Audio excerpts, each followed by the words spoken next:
आज एक बहुत महत्वपूर्ण प्रश्न हमारे वरिष्ठ माननीय सदस्य सतपाल सत्ती जी की ओर से विधानसभा में लगा था और वो कर्मचारियों के डीए से संबंधित था।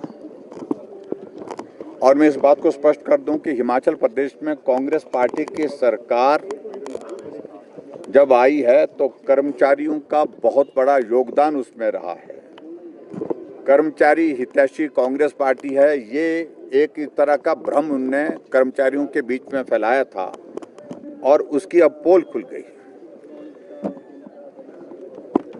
सीधी सी बात है कि जब मुख्यमंत्री हाउस के अंदर बोलते हैं तो वो एक कमिटमेंट गवर्नमेंट की होती है, एक एश्योरेंस गवर्नमेंट की होती है।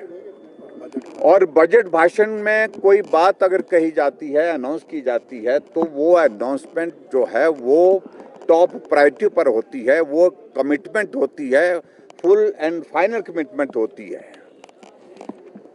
अब की बार बजट प्रस्तुत करते हुए मुख्यमंत्री जी ने कहा था कि मई के महीने में डीए की किस्त जारी कर दी जाएगी, लेकिन मई बीत गया, जून बीत गया, जुलाई बीत गया और अगस्त जो है ये भी बीत गया। अभी तक वो डीए की किस्त कर्मचारियों को नहीं मिल पाई। कर्मचारी भाई बार बार इस बात को लेकर के अपनी बात उठा रहे हैं, मांग कर रहे हैं कि डीए की किस्त जो आपने कही थी वो तो जारी करो। और अभी तक डीए की किस्त जो है 4+4+3 यानी कि 11% जो है डीए की किस्त देने को हो गई। अगर उसको अमाउंट की शेप में अगर हम कहें, लगभग 2000 करोड़ रुपए से ज्यादा की लायबिलिटी कर्मचारियों की डीए की ही बन गई है और वर्तमान सरकार अभी तक उसमें दे नहीं पा रही है। वैसे तो ये प्रिविलेज का भी विषय बनता है, क्योंकि अनाउंसमेंट मुख्यमंत्री हाउस में करते हैं और उस कमिटमेंट को पूरा नहीं करते हैं, उस एश्योरेंस को पूरा नहीं करते हैं, वो एक प्रिविलेज बनता है। और निश्चित रूप से एक नहीं अनेकों घटनाएं ऐसी हो चुकी हैं जहां हिमाचल प्रदेश की विधानसभा के अंदर माननीय मुख्यमंत्री द्वारा अनाउंसमेंट की गई, एश्योरेंस दी गई, लेकिन अभी तक भी पूरी नहीं हुई है। लेकिन आज जब इस विषय को लेकर के हमने सप्लीमेंट्री मांगी, 2 सप्लीमेंट्री के बाद तीसरी सप्लीमेंट्री देने के लिए विधानसभा के अध्यक्ष महोदय तैयार नहीं थे। मुझे कोई वाजिब कारण नहीं लगता था और खास तौर से विपक्ष के नेता होने के नाते मुझे जब सप्लीमेंट्री देने के लिए कहा गया तो मुख्यमंत्री का जवाब राजनीतिक दृष्टि से सामने से आया।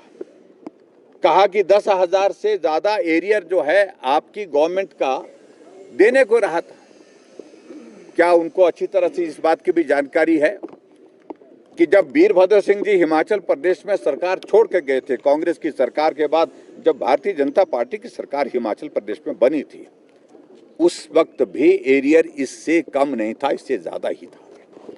और वो एरियर अगर क्लियर किया है वो भारतीय जनता पार्टी की सरकार ने किया है। अगर हमारी सरकार के दौरान अगर एरियर बचा है, वो हमेशा बचता है, तो अगली सरकार की वो जिम्मेवारी बनती है जो सरकार सत्ता में आती है।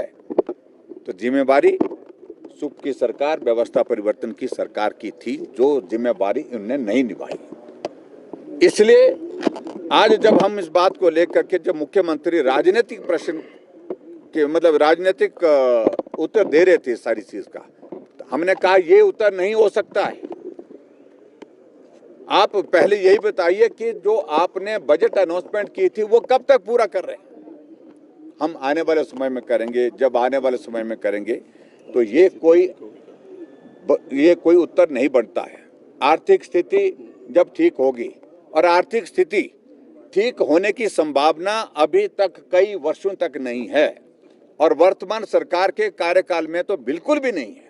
ऐसी सूरत में क्या ये मान करके चले कर्मचारी कि आर्थिक स्थिति इस सरकार में ठीक नहीं होगी, इसलिए डीए की किस्त जो है नहीं मिलेगी?